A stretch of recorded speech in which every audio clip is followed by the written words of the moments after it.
खुशामदीद। इस्तकबाल आप सभी का। प्रोग्राम 5 का पंच आप देख रहे हैं। मैं हूं आपके साथ Asif Rashid. Social media platforms पर भी आप टेलीविजन स्क्रीन पर देखने के अलावा हमें ज्वाइन करेंगे और अपने तासुरात हम तक पहुंचाएंगे, अपनी आरा से हमें आगाह करते रहेंगे। आज के प्रोग्राम में जम्मू कश्मीर की सलामती पर खुसूसन बात होगी। वज़ीर दिफा का जम्मू कश्मीर दौरा और इसके आसपास कुछ इंपॉर्टेंट फैसले जम्मू कश्मीर के मुतालिक लिए जा रहे हैं या फौज की जानिब से कुछ फैसले लिए गए हैं, इनका क्या असर दिखेगा और कॉन्फिडेंस में लेने की कोशिश अवामी नुमाइंदों को और मकामी लोगों को, बिलखुसूस उन लोगों को जो मुतासिर हुए इस ऑपरेशन से या खित्ते के अंदर, सिक्योरिटी का आगे का लाएमल क्या रहेगा। सिक्योरिटी के एतबार से जो बड़े फैसले थे उस पर गुफ्तो शनीद दिल्ली से लेकर राजौरी तक हुई है और उस पर भी एक एक करके डिटेल्स आपके सामने रखेंगे। लेकिन शुरुआत तय फॉर्मेट के मुताबिक सबसे पहले 5 अहम तरीन वो मौजू, वो खबरें जो सबसे ज्यादा सुर्खियों में हैं, जिन पर सबसे ज्यादा आप रिएक्ट करते हैं। तो टॉप 5 में आज बात दिल्ली के सबसे पहले, क्योंकि कांग्रेस पार्टी ने 14 जनवरी से 28 मार्च तक मणिपुर से मुंबई तक भारत न्याय यात्रा निकालने का ऐलान कर दिया है। या ये फैसला उस वक्त लेने की बात कही गई है या उस वक्त हम देख रहे हैं जब मुल्की सतह पर इस तरह का कोई फैसला जो है वो कांग्रेस ने अब तक नहीं लिया था। लेकिन ये अपने आप में बड़ा फैसला होगा, क्योंकि कांग्रेस ने अब तक के जो भारत जोड़ो यात्रा थी उसको खत्म करने के बाद राहुल गांधी ने इस यात्रा के लिए रजामंदी भी जाहिर कर ली है। और कांग्रेस जनरल सेक्रेटरी की तरफ से कहा गया है कि इससे पहले राहुल गांधी कन्याकुमारी से कश्मीर 4000 किलोमीटर से ज्यादा की जो तारीखी सफर था भारत जोड़ो यात्रा के जरिए कर चुके हैं। अब भारत न्याय यात्रा, जिसके जरिए कांग्रेस पार्टी मुल्क के नौजवानों, खवातीन और आम लोगों से जुड़ेगी। इस यात्रा के जरिए 6200 किलोमीटर का फासला तय किया जाएगा। 14 अजला में अलग अलग जगहों पर 14 रियासतों और मरकज के जेर इंतजाम इलाकों में 85 अजला। मणिपुर से यात्रा शुरू होगी, मुंबई में खत्म होगी, नागालैंड, असम, मेघालय, मगरबी बंगाल, इसके अलावा बिहार, झारखंड, उड़ीसा, छत्तीसगढ़, उत्तर प्रदेश, मध्य प्रदेश, राजस्थान और गुजरात से होती हुई यात्रा जो मुंबई की तरफ पहुंचेगी, जहां इसने खत्म होना है। और कांग्रेस सदर मल्लिकार्जुन खड़गे इस यात्रा को हरी झंडी दिखाकर रवाना भी करेंगे। इस तरह की जानकारी कांग्रेस के खेमे से है। यात्रा का नाम न्याय यात्रा यानी इंसाफ वाली यात्रा या सफर कहा गया है। 12 रियासतों से गुजरने की बात कही जा रही है। 85 अजला होंगे और तकरीबन ये 14 अजला से 85 डिस्ट्रिक्ट बन जाते हैं। शुरुआत इसकी 14 तारीख से होनी जा रही है। दूसरी खबर अब आपको बताते हैं, बात करेंगे जम्मू कश्मीर की, क्योंकि फौज ने एक अहम तरीन फैसला लिया है और वो फैसला है कि पुंछ राजौरी में जो ऑपरेशंस चल रहे हैं मजीद फौज की नफरियां तैनात की जाएंगी। 21 दिसंबर को जो हमला हुआ उस तनाजुर में ये फैसला काफी अहमियत का हामिल। देहातों में भी पुलिस ने मिल्टन 2 के मुआवनीन की शनाख्त करने के लिए मुहिम का आगाज कर दिया है। और आर्मी इंटेलिजेंस की तरफ से कहा गया है कि फौज के सरबराह जनरल मनोज पांडे के दौरे के दौरान फौजियों की मौजूदगी में इजाफे पर तबादला ख्याल हुआ। और खबर है कि एक ब्रिगेड भी इस खित्ते के अंदर कायम की जा सकती, जिसका मतलब है कि राजौरी पुंछ के अंदर अलग अलग जगहों पर जो कहा जा रहा है कि 25 से 30 पाकिस्तानी मिलिटेंट इस वक्त भी नकलो हरकत कर रहे हैं, तो इम्कान है कि सर्च ऑपरेशन आने वाले दिनों में तेज होंगे। आगे चलकर इस पर और डिटेल्स देंगे, लेकिन बात जरा मौसम की भी करते हैं, क्योंकि जम्मू के साथ साथ वादी कश्मीर में भी एक तरफ ठिठुरती सर्दियों का जोर बराबर जारी है, वहीं सुबह सुबह गहरी धुंध का राज भी कायम होते हुए देखने को मिला, जिससे वादी कश्मीर में एक बार फिर से मुख्तलिफ इलाकों के अंदर मुश्किलात पेश आई। श्रीनगर समेत कश्मीर के कई हिस्सों में आज सुबह धुंध का असर देखने को मिला और धुंध की वजह से आज विजिबिलिटी या आप कह सकते हैं कि जो रोशनी थी उसका कम होना एक बार फिर से परवाजों को मुतासिर करने का सिलसिला देखा गया। लेकिन ताखीर से एक परवाजें जो सिर्फ श्रीनगर की बात नहीं है, दिल्ली समेत कई एक शहरों से इस तरह की इतलात हैं कि तय शेड्यूल के मुताबिक परवाजें नहीं चल सकी हैं। इधर महकमा मौसमियात के मुताबिक कश्मीर में आइंदा 24 घंटों के दौरान मौसम खुश्क रहने का इम्कान है। 31 दिसंबर तक किसी भी तरीके से बारिश या बर्फबारी का कोई इम्कान नहीं, कोई तवक्को नहीं। लेकिन मुतलका महकमे ने यह तस्दीक कर दी है कि जनवरी का पहला हफ्ता जो होगा वो एक बार फिर से चिल्लाए कलान के पहली बर्फबारी और वादी कश्मीर में कुछ एक इलाकों में बारिश के साथ ठिठुरती हुई सर्दी जो है जिस पर लोग इस वक्त मजबूर हो रहे हैं, उसको कम करने में बहुत हद तक मदद करेगी। चौथी खबर टॉप 5 में, जब मौसम बदलता है तो कुछ बुरी खबरें भी आती है। रवां साल जनवरी से लेकर अब तक कश्मीर सूबे में आग की वारदातों के दौरान इमलाक को 62 करोड़ 95 लाख रुपए का नुकसान हुआ। इस दौरान 9 लोगों की मौत हुई है, जिसमें 7 मिलिटेंट भी शामिल हैं।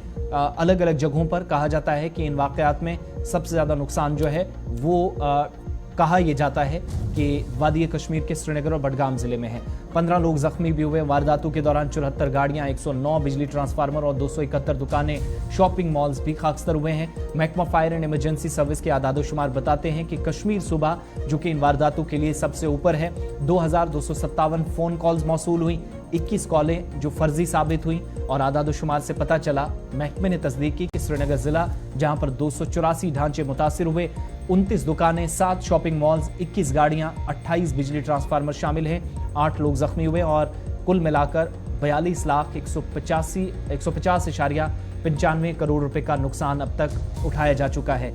इसी तरीके से 4169.39 लाख रुपए का नुकसान बडगाम के अंदर, इसी तरीके से बांडीपुरा, नॉर्थ कश्मीर के बेल्ट के अंदर, अनंतनाग में भी नुकसान, यानी आरजी ढांचे हों या फिर आप कह सकते हैं कि मुस्तकिल ढांचे, वहां से लेकर गाड़ियों और ट्रांसफार्मर्स का जलना। और ये तस्वीरें आज की हैं जहां आज भी नुकसान श्रीनगर के एक इलाके में हुआ और इस तरीके से ये सिलसिला यानी जो वारदातें आग की रोनमा हो रही हैं, इसमें कोई कमी देखने को नहीं मिल रही है।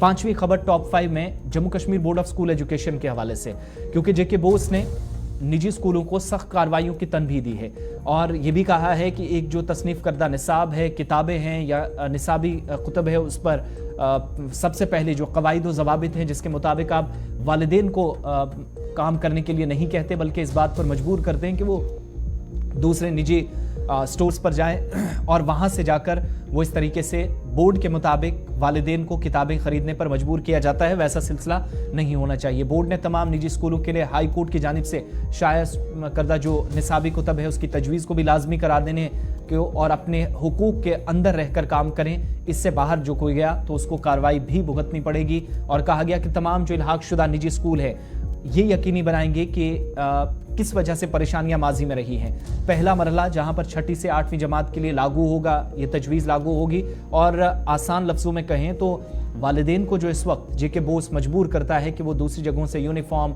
या फिर स्कूल से ही वो किताबें लाएं, एक पर्टिकुलर स्टोर का नाम दिया जाता है, एक स्कूल के साथ ही जो दुकानें होती हैं, तो अगर ऐसी कार्रवाई मुस्तकबिल में स्कूल करते हैं तो फिर उनके खिलाफ कार्रवाई वालिदैन और तलबा की शिकायत के बाद इदारे की जानिब से भी की जाएगी। यानी वालिदैन के लिए अच्छी खबर, थोड़ी सी राहत पहुंचाने की कोशिश हुई है जिससे चीज़ें समझ में आती हैं कि आइंदा दिनों में शायद दुरुस्त हो।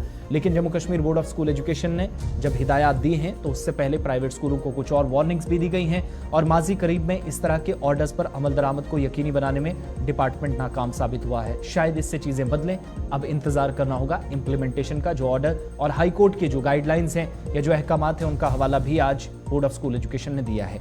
ये तो 5 बड़ी खबरें थी जो आज सुबह से ज़्यादा सुर्खियों में हैं, जिन पर आप देखते हैं, रिएक्ट करते हैं, रद्द-ए-अमल जाहिर करते हैं।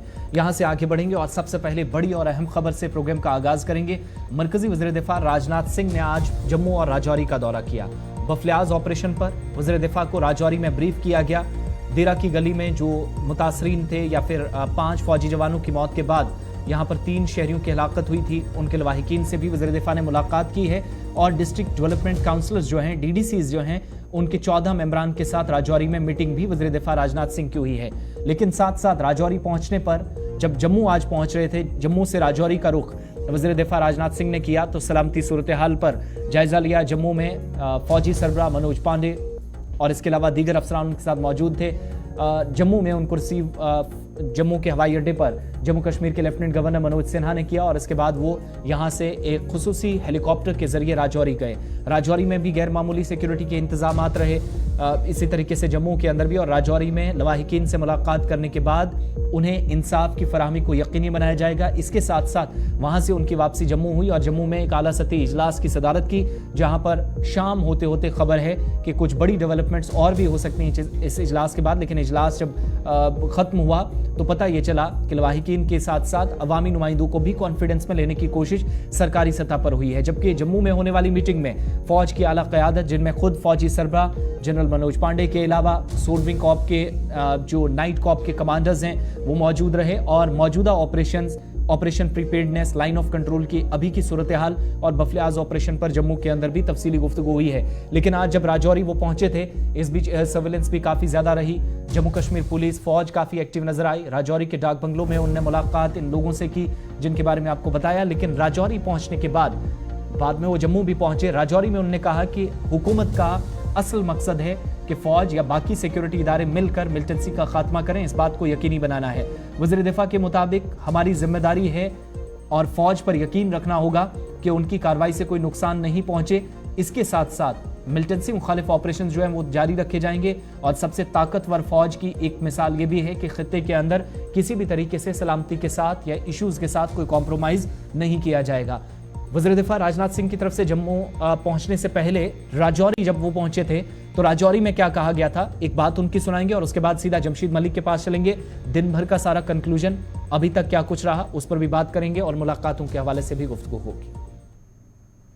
और जो हमारे सैनिक घायल हुए हैं उनके शीघ्र स्वस्थ होने की भी मैं ईश्वर से कामना करता हूं और मैं आपको आश्वस्त करना चाहता हूं कि घटना की गंभीरता को देखते हुए जो भी आवश्यक और जो भी उचित कदम है वह उठाने की भरपूर कोशिश की जा रही है। हमारे लिए हर सैनिक बेहद महत्वपूर्ण है और हमारा एक सैनिक मैं मानता हूं वह हमारे परिवार के सदस्य के समान है। यह हम सब के अंदर यह भावना रहती है, सारे देशवासियों के अंदर यह भावना रहती है और आपके ऊपर कोई नजर डाले तो सचमुच यह हम सबको कतई बर्दाश्त नहीं है। चलिए, जख्मी फौजियों के हवाले से भी बात कर रहे थे और चूंकि फौज को इस ऑपरेशन में काफ़ी नुकसान उठाना पड़ा है, फौजी सरबराह उनके साथ थे और वज़ीर दिफा के मुताबिक मिलिटेंसी के खात्मे के लिए ऑपरेशन तेज़ करना ज़रूरी है। अब आज भी ऑपरेशन चल रहे हैं। जो पुंछ ऑपरेशन की बात है तो उसका भी एक हफ्ता मुकम्मल हो गया है। इंटरनेट सर्विसेज मुकम्मल तौर पर बंद हैं, 5वां दिन है। मोबाइल इंटरनेट सर्विसेज, सिर्फ ब्रॉडबैंड सर्विसेज ओपन रखी गई हैं। साथ साथ कहीं पर भी किसी जगह पर शहरियों की हिफाजत को यकीनी बनाते हुए कोई नुकसान ना उठाना पड़े, इसके लिए भी एक मजबूत हिकमत अमली या मरबूत स्ट्रेटजी पर काम फौजी हुकाम या आला अथॉरिटीज़ जो हैं वो इस वक्त जारी रखे हुए हैं।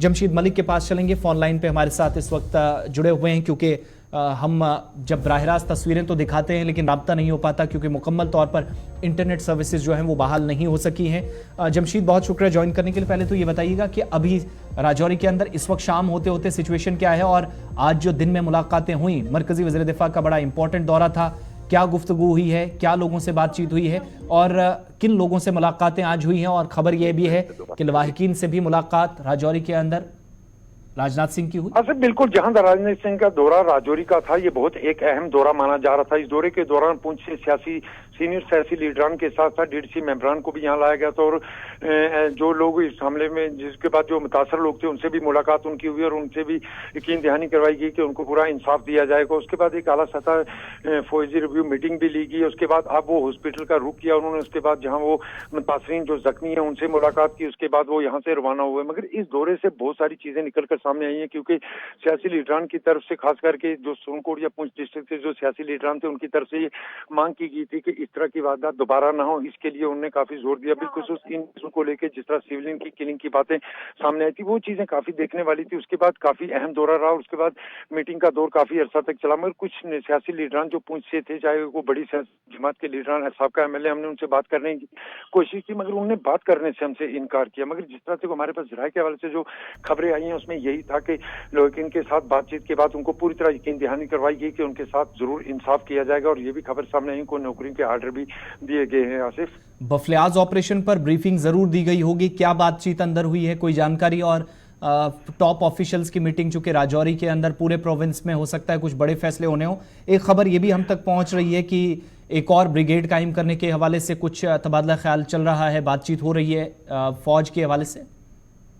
बिल्कुल आसिफ, एक और ब्रिगेड तैनात राजौरी पुंछ के अंदर किया जाएगा। इसके लिए फैसला पहले से ही ले लिया गया कि राजौरी पुंछ के अंदर एक और ब्रिगेड लाया जाएगा जो सिर्फ जंगल की हिफाजत, जंगल के इलाके हैं जो उनके छानबीन के लिए या उन इलाकों में सर्च के लिए एक और ब्रिगेड राजौरी में लाया जा रहा है, जिसकी खबर ये भी सामने आ चुकी है। और इस खबर के बाद जिस तरह मैं कह रहा हूँ कि सिक्योरिटी के हवाले से राजौरी में काफी सख्त इंतजाम पहले ही कर दिए थे क्योंकि हालात हमने देखे 2022 के बाद ही राजौरी के हालात काफी खराब हुए। 23 के आगाज के साथ ही पहले दिन ही राजौरी के ढांगरी में हमला हुआ जिसमें 7 लोगों का कत्ल हुआ। उसके बाद लगातार इस तरह की खबरें गिरदोनवा से थी क्योंकि जंगल के इलाकों में मुश्तबा अफराद देखे जाने की खबरें सामने आ रही थी। उसके बाद बड़े पैमाने पर राजौरी पुंछ के अंदर सर्च ऑपरेशन का सिलसिला हम लगातार देख रहे थे। मगर लगातार जिस तरह बड़े हमले हुए हैं राजौरी और पुंछ में, इन हमलों के बाद कहीं ना कहीं सिक्योरिटी को लेकर बड़े कदम उठाने की इंटरनेट सर्विसेज भी बंद है, बहाली के हवाले से कोई जानकारी है आपके पास? और एक अपडेट दे दीजिएगा ऑपरेशन पर जिसको आज एक हफ्ता मुकम्मल हो गया है।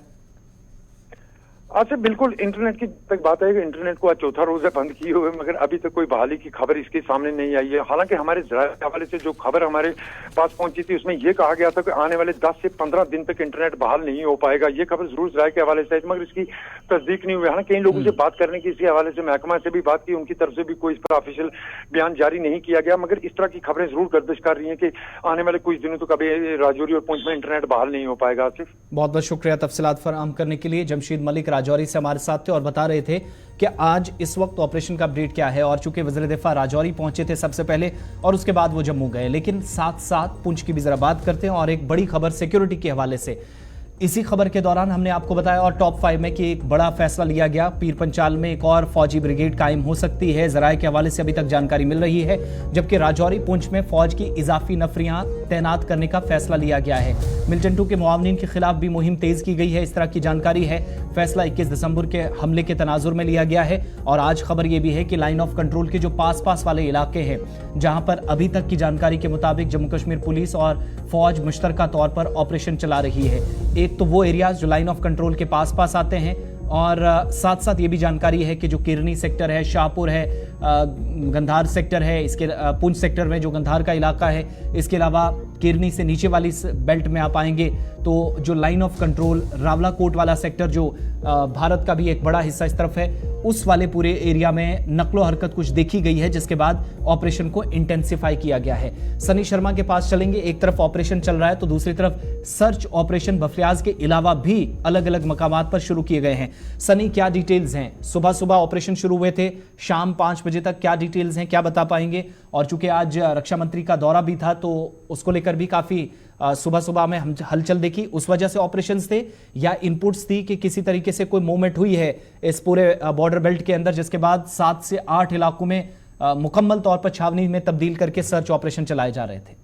जी बिल्कुल आसिफ, आपको बता दूं कि देर रात को जो है शाहपुर के इलाके में कुछ मूवमेंट जो है वो नजर आई। और उसके बाद अगर बात करें शाहपुर, किरनी, मदार और उसके अलावा हम अगर बात करें खड़ी हो, किरमाड़ा हो या उसके अलावा नंगाली साहब का इलाका हो या थानपीर का इलाका हो, इन इलाकों में बड़े पैमाने पर जो है वो सर्च ऑपरेशन शुरू कर दिया है। कुछ ही देर पहले हमने देखा कि वहां पर जो है एसओजी के जवान और सेना के जवान जो हैं वो इन इलाकों में जो है वो सर्च करते हुए नजर आए। जिस तरह से अगर हम बात करें डीकेजी के इलाके में जो है एक गाद लगाकर सेना के वाहन पर हमला किया गया। उसके बाद अगर बात करें तो जगह जगह पर चौकसी जो है वो बढ़ा दी गई है और इन इलाकों में बड़े पैमाने पर जो है वो सर्च ऑपरेशन शुरू कर दिए गए हैं। और जिस तरह से देर रात को ये खबर आई थी कि इन इलाकों में जो है कुछ मूवमेंट जो है वो नजर आई है और उसके बाद सुबह होते ही इन पूरे इलाकों में जो है वो सर्च ऑपरेशन शुरू कर दिया गया। जी सनी, हम देख रहे हैं कि हो सकता है आने वाले दिनों में एक ब्रिगेड भी कायम की जाए, एक बड़ा फैसला लिया जा सकता है, लेकिन साथ साथ ये भी है कि राजौरी पुंछ के अंदर आर्मी और बढ़ाने का एक्स्ट्रा फौज बुलाने का जो फैसला लिया गया, इसका क्या मतलब हम समझें कि आने वाले दिनों में तमाम जो जंगली इलाके हैं जहां पर सबसे ज्यादा अप्रैल मई के महीने के बाद या सितंबर अक्टूबर 2022 से काफी ज्यादा हमले हुए, 2021 में हमले हुए, उन पूरे एरियाज को खंगालने की तैयारी की गई है फौज और बाकी सिक्योरिटी फोर्सेस की जानिब से? जी बिल्कुल आसिफ, जिस तरह से ये बताया गया है कि राजौरी पुंछ के इलाकों में 25 से 30 आतंकी जो हैं अभी भी एक्टिव हैं और उसी को देखते हुए जिस तरह से ये खबर आ रही है कि कुछ और जो है सेना के ब्रिगेड जो है वो लगाई जाएगी, उसी को देखते हुए ये जो इलाका है बीजी का इलाका हो गया या उसके अलावा बाटा दोड़िया हो गया, शाहपुर हो गया, किरनी हो गया, जहां पर अक्सर हम देखते थे कि पहले जो है आतंकवादी गतिविधियां बहुत ज्यादा तेज होती थी। उन इलाकों में जो है सेना की कुछ और टुकड़ियां जो हैं वो लगाई जा सकती हैं। और अगर हम बात करें इस समय भी इन जगहों पर जो है वो चौकसी बहुत ज्यादा बढ़ा दी गई है और जितने भी रास्ते हैं वहां पर भी जो है कुछ चेक पोस्ट जो है वो लगाई जा रही हैं और जितनी भी गाड़ियां बाहर से आ रही हैं उन्हें प्रॉपर तरीके से जो है आसिफ चेक किया जा रहा है। बहुत बहुत शुक्रिया सनी शर्मा डिटेल्स देने के लिए। बड़ी खबर इस वक्त राजौरी पुंछ के अंदर क्या कुछ इस वक्त हालात हैं उस पर हम बात कर रहे थे और सबसे खास बात यह है कि इस ऑपरेशन को अभी खत्म नहीं किया गया। इंटरनेट सर्विस अभी भी बंद है, कब खुलेंगी किसी को कोई पता नहीं। एक्स्ट्रा फोर्सेस बुलाई जा रही हैं। साथ साथ ये भी कहा जा रहा है कि जब ये बफलियाज का ऑपरेशन हुआ तो अब आप देखेंगे कि वसी पैमाने पर लाइन ऑफ कंट्रोल और जो शहर के पास वाले इलाके हैं दोनों तरफ ऑपरेशंस को इंटेंसिफाई किया जाएगा। आगे बढ़ते हैं, बात जम्मू के कटरा की भी करते हैं क्योंकि रियासी के कटरा के अंदर ताजिर अंजुमनों की कॉल पर आज कटरा बंद है। और घोड़े वाले, पालकी वाले, पिट्ठू वालों की जानिब से भी आज खिदमात मुअत्तल की गई, सस्पेंशन रही। गंडोला प्रोजेक्ट पर काम बंद करने का मुतालबा हो रहा है और आप जानते हैं कि कटरा में श्राइन बोर्ड के खिलाफ देर रात भी एहतजाज हुआ, आज भी नाराजगी, और श्राइन बोर्ड के दफ्तर के सामने इस वक्त जो है वो ये तमाम एहतजाजी पहुंच गए हैं। और ताजिर अंजुमनों की बंद कॉल का जो है वो असर भी काफ़ी देखा गया। आज सुबह सुबह यात्रा की रजिस्ट्रेशन ऑनलाइन तो चल रही थी, लेकिन ऑफलाइन जो काम या मामूल के मुताबिक जो सरगर्मियां मार्केट में चलती थी वो मुतासिर हुई। बैटरी कार सेवा जिसको श्राइन बोर्ड चलाती है वो तो चलती रही। एक भारी भीड़ या लंबी कतार आप कह सकते हैं, रश काफ़ी ज़्यादा कटरा के अंदर उन तमाम लोगों का देखा गया जो बाहर से माता के दर्शन के लिए पहुंचे हैं, मगर उन्हें भी मुश्किलात आई क्योंकि चारों तरफ देख रहे थे तो हर जगह जहां दुकानें थी, छोटे जो छापड़ी फरोश थे, बाकी तमाम लोग थे, ज़रूरी चीज़ें जो फरोख्त करती थी, वहाँ पर काफ़ी ज़्यादा काम आज मुतासिर हुआ है। और ये कल रात से ही ताजिर अंजुमनों की जानिब से कहा गया था कि अगर इस गंडोला प्रोजेक्ट पर काम नहीं रोका गया, हमने जो डेडलाइन दी थी वो भी खत्म हो गई, बाकी सारी चीज़ें देखी वो भी वादे भी किए गए, झूठ भी बोला गया, ये श्राइन बोर्ड पर इल्ज़ामात लगे, जिसकी वजह से मुश्किलात काफ़ी ज़्यादा। बंद का असर कितना है? चेकिंग तो काफ़ी ज़्यादा हो रही थी, लेकिन आज आप कह सकते हैं कि सूना सूना सा ये पूरा एरिया लग रहा था, जहां पर यात्रियों की अच्छी खासी तादाद मौजूद थी, लेकिन मायूस चेहरे थे, दर्शन के लिए जा रहे थे, लेकिन चूंकि सहूलियात पर सवाल उठ रहे थे। और ये वही गंडोला प्रोजेक्ट है जिसको हुकूमत ने या श्राइन बोर्ड ने मीटिंग की इन लोगों के साथ 1 माह कबल और कहा कि हम इस पर काम अब नहीं करेंगे, नहीं होगा, बाईपास कटरा को नहीं किया जाएगा। जैसे ही मीटिंग खत्म होती है, कुछ दिन पहले अचानक पता चलता है कि ऑनलाइन लेफ्टिनेंट गवर्नर के दफ्तर से भूमि पूजन कर दिया जाता है। खुद एलजी इसमें मौजूद थे और जैसे ही खबर ताजिर अंजुमनों तक पहुंची, तस्वीरें उनके पास पहुंची, तो उन्होंने फिर से एहतिजाज शुरू कर दिया और इसका असर आज देखा जा रहा। आज बंद की कॉल थी। कटरा की तस्वीरें साथ साथ देखिए, अपने नुमाइंदे के पास भी चलेंगे, सोनू कोहली हमें ज्वाइन कर रहे हैं, लेकिन उससे पहले यात्री क्या कुछ कह रहे थे उनकी बात भी जरा सुनाते हैं। जी, मेरा नाम शिवम शर्मा है, मैं हरियाणा से फरीदाबाद ज़िले से आया हूँ। दुकानें देखिए जिस हिसाब से यहाँ बंद हैं, इनकी पता नहीं क्या आपस में क्या रंजिश है, आपस में क्या इनका डिसीजन हुआ है, क्या इनकी मुठभेड़ हुई है जो दुकानें बंद है। पर इसकी वजह से देख रहे हो खच्चरों की सुविधा बिल्कुल बंद है। आम आदमी को बहुत कठिनाई हो रही है, नहीं कुछ खाने को मिल पा रहा, ना कुछ ले जाने को मिल पा रहा, प्रसाद में लेने को भी बहुत दिक्कतें हो रही हैं। दुकानें जिस हिसाब से बंद है, ना कोई आदमी भूखे पेट जा रहा है, खा के कुछ आ नहीं पा रहा, इतना थक जाता आदमी। ना ही कोई हाथ गाड़ी खच्चरों की सुविधा हो रही है। जो बुजुर्ग लोग हैं वो कैसे जाएंगे बताइए आप, परिक्रमा कैसे लगाएं, और क्या दर्शन नहीं करें मैं माता के। चलिए, ये कटरा के अंदर पहुंचने वाले यात्री शिकायत कर रहे हैं, कह रहे हैं कि पानी की बोतल तक नहीं मिलेगी, और मिलेगी कहां से, क्योंकि दुकानें बंद है। रात देर गए क्या कुछ हुआ, प्रोग्राम सलाम जेके में भी आज सुबह हमने आपको बताया था। और बंद से इसलिए लोग ज्यादा मुतासिर होंगे क्योंकि साल के आखिरी अयाम में बहुत ज्यादा भीड़ यहां पर है, और अदादोशुमार से पता चलता है कि इस साल 93 लाख से ज्यादा यात्री कटरा पहुंच चुके, जो एक अच्छी खबर है रिलीजियस टूरिज्म या फिर आप जम्मू कश्मीर के अंदर सयाहत की जब बात करते हैं उस एतबार से। मगर जब आप कारोबार के एंगल से देखते हैं तो काम मुतासिर होना, दुकानदार खुद मुतासिर होते हैं, और वो तमाम लोग जो मुल्क की मुख्तलिफ रियासतों और मरकज़ के ज़ेर इंतज़ाम इलाकों से पहुँचे हैं, अलग अलग स्टेट्स और यूटीज़ से पहुँचे हैं, इंतज़ार कर रहे थे कि आज यहाँ पर चूँकि प्रसाद होता है, ड्राई फ्रूट्स होते हैं, ज़रूरी साजो सामान होता है, और सर्दी का भी एहसास कटरा के अंदर इन दिनों किया जा सकता है क्योंकि ये पहाड़ी सिलसिला है, त्रिकुटा हिल्स में लाखों की तादाद में लोग पहुँच रहे हैं। एक लंबी कतार जो भवन के अंदर आपको नज़र आ रही होगी। श्राइन बोर्ड जितनी फैसिलिटीज़ देता है उतनी कोशिश इन यात्रियों को फैसिलिटेट करने की, या जो कार्रवाई या जो काम होता है वो मकामी दुकानदारों का भी होता है, ताजरों का होता है। लेकिन बदकिस्मती से जो वाक़यात पेश आ रहे हैं जिसमें हुकूमत और आप कह सकते हैं कि श्राइन बोर्ड और मकामी ताजरों के दरमियान बात नहीं बन पा रही है, और उस अनबन में यात्री भी काफ़ी ज़्यादा मुतासिर हो रहे हैं। आज दाएं बाएं आप ऐसे हालात नज़र आ रहे थे, थोड़ी खामोशी सी नज़र आ रही थी। ये तमाम वो लोग हैं जो अलग अलग जगहों से बाज़ाब्ता तौर पर अपने स्केड्यूल के मुताबिक लाखों रुपए खर्च करके यात्री पहुंचे हैं, लेकिन श्राइन बोर्ड की बेहिसी के सबब अभी क्या हालात हैं वो आपके सामने हैं। कटरा चलेंगे सीधा, रियासी के कटरा में इस वक्त हालात क्या हैं।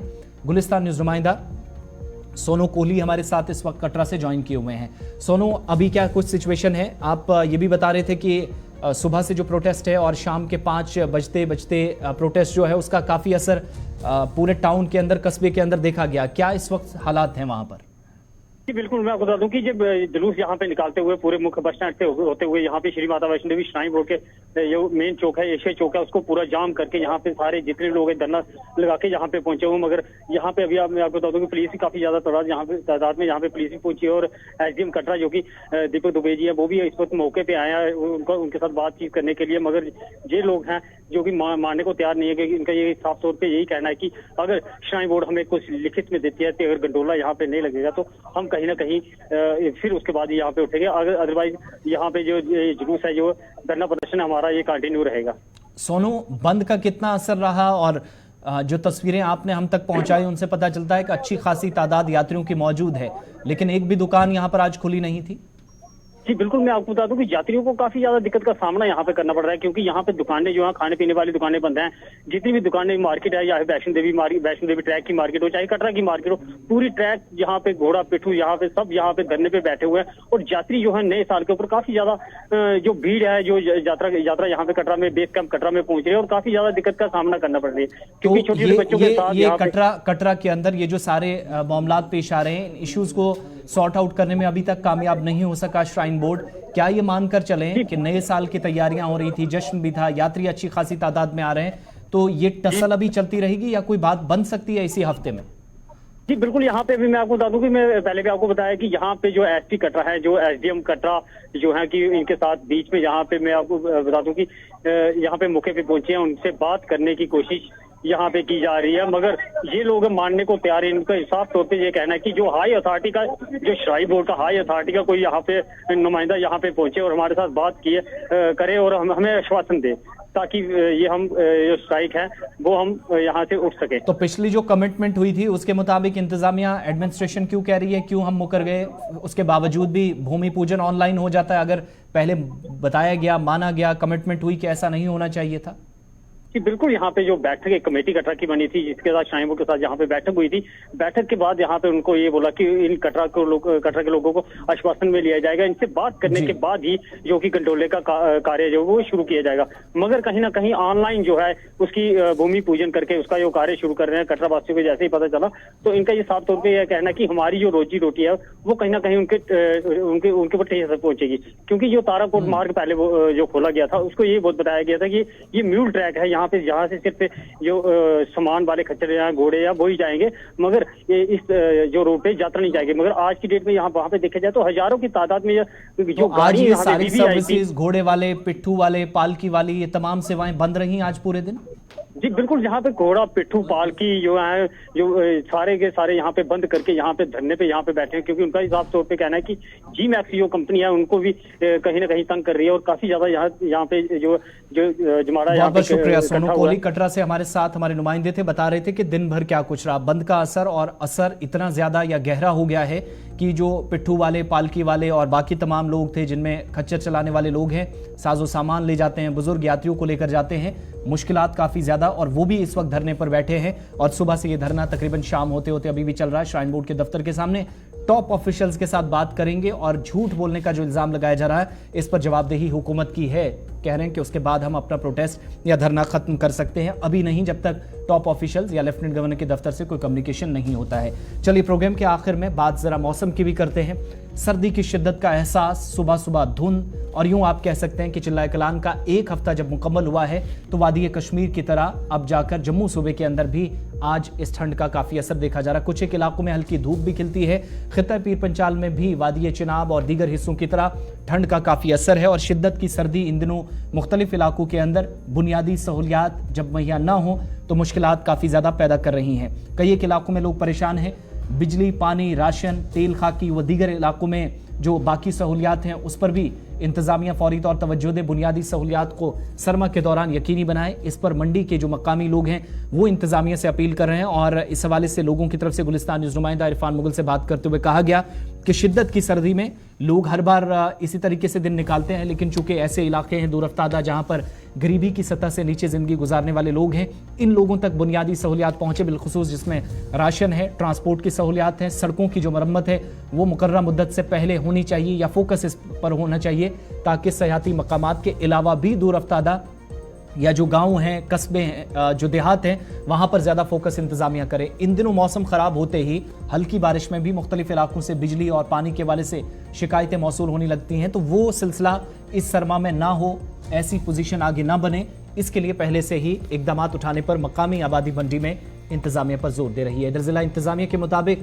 सरमा से कबल तमाम जरूरी इंतजाम किए गए हैं ताकि बुनियादी सहूलियात को यकीनी बनाया जाए और इस सरमा के दौरान माजी की तरह शिकायतें मौसूल ना हो, इसके लिए कोशिश की गई है जिला इंतजामिया पुंछ की जानिब से। और बीआरओ की जो भी रोड है या पीडब्ल्यूडी की, उनको ये पहले ही अवेयर कर दें कि हमारी रोड कनेक्टिविटी बंद नहीं होनी चाहिए। बर्फ से पहले जो है तमाम दूर दराज के एरियाज में जैसे गैस जो है वो पहुंचाया जाए, उसके साथ साथ जो है राशन की जो है बहुत किल्लत लोगों को बर्फबारी में होती है, तो राशन को जो है वो जल्द अज जल्द जो है वो दूर दराज एरिया में जो पहुंचाया जाए। उसके साथ साथ जो है बिजली के निज़ाम को दुरुस्त किया जाए। दूर दराज के एरियाज में जो है बर्फ़ हटाने की मशीनरी को जो है वो भेजा जाए, ताकि जिस वक्त बर्फ़ पड़ेगी, ताकि दूर दराज के लोग, कहीं कोई बीमार हो जाता है, किसी का जो है किसी की डिलीवरी का मसला हो जाता है, ताकि उसके साथ साथ जो है वो बर्फ़ जो हटाई जाए, ताकि गाड़ियों के आने जाने के लिए वो रास्ता खोला जाए। तहसील मंडी एक ऐसा इलाका है कि जहाँ 90% लोग जो हैं वो देही इलाकों में आबाद हैं, जहाँ से बाज़ार तक आने में इस सर्दी के मौसम में बहुत सारी दिक्कतों का सामना करना पड़ता है। इंतज़ामिया को चाहिए कि बर वक्त इनके लिए राशन, पानी, बिजली और दूसरे लवाजमात जो है वो बर वक्त पूरा करें। यहाँ मंडी में बिजली का निज़ाम गुज़श्ता कई माह से धर्म भरम है और अब सर्दी जो है वो सर पे है। इंतज़ामिया को चाहिए कि बर्फ़ से पहले बिजली की तरसीली लाइनों को ठीक किया जाए। ट्रैफिक के निज़ाम को लेकर लोग यहाँ सख्त परेशान रहते हैं, क्योंकि बर्फ़ का मौसम जब भी आता है तो यहाँ रोड पर बर्फ़ की वजह से यहाँ कोहरा पड़ता है, जिसमें बहुत सारे मोटरसाइकिल वगैरह जो है वो एक्सीडेंट होते हैं, जिसमें बहुत सारी कैजुअलिटी भी होती हैं। इंतज़ामिया इस दौरान बर्फ़ को पड़ते ही इसको सफाई का बंदोबस्त करे, ताकि एक्सीडेंट से बचा जाए और लोगों की जान और माल का तहफ़्फ़ुज़ किया जा सके। हमारे यहाँ पर बहुत ज़्यादा बर्फबारी होती है। हमारे यहाँ पर रोड कनेक्टिविटी जो है कहीं महीने जो है वो बंद हो जाती है।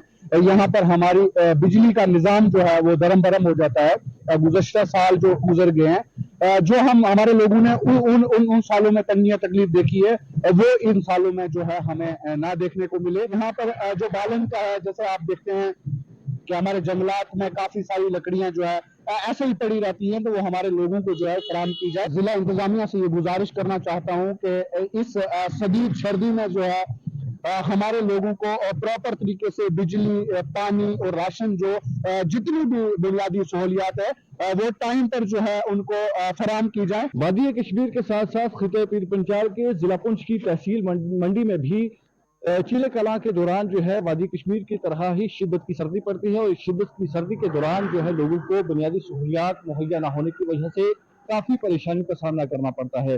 और इस सर्दी के दौरान और बर्फबारी के बिलखसूस बर्फबारी के दौरान जो है इन इलाकों, दूर दराज इलाकों को जाने वाली जो सड़कें हैं वो कोहरा और बर्फबारी के वजह से जो है वो मुनक़ता हो जाती हैं, और लोगों का जो बाजार आना जाना है वो सख्त मुतासिर होता है, जिसकी वजह से लोग जो है वो काफी परेशान होते हैं। इंतजामिया को चाहिए कि जहाँ इस शिद्दत की सर्दी के दौरान लोगों को राशन, बिजली, पानी व दीगर जो बुनियादी सहूलियात है वो फराहम करने की जरूरत है, वहीं इन इलाकों को जाने वाली जो सड़कें हैं इन पर बर्फबारी के दौरान जो सड़कें मुनक़ता हो जाती हैं उस पर ट्रैफिक की बहाली के लिए मशीनरी व दीगर जो लवाजमात है वो रखने की जरूरत है, ताकि लोगों को जो है वो इस सर्दी के दौरान जो है वो परेशानी को सामना न करना पड़े। गुलिस्तान न्यूज़ के लिए इरफान मुगल, मंडी पुंछ से। चलिए, ये अलग अलग जगहों की सूरत हाल है। मौसम सरमा के दौरान काफ़ी ज़्यादा मुश्किलात रहती हैं, इसलिए अवाम मुख्तलिफ इलाकों के अंदर ज़िला इंतज़ामिया मुतलकीन से अपील कर रही है कि बुनियादी सहूलियात सरमा के दौरान या शिद्दत की सर्दी में यकीनी बनाया जाए। आज के प्रोग्राम में बस इतना ही। आसिफ रशीद को इजाज़त दीजिए।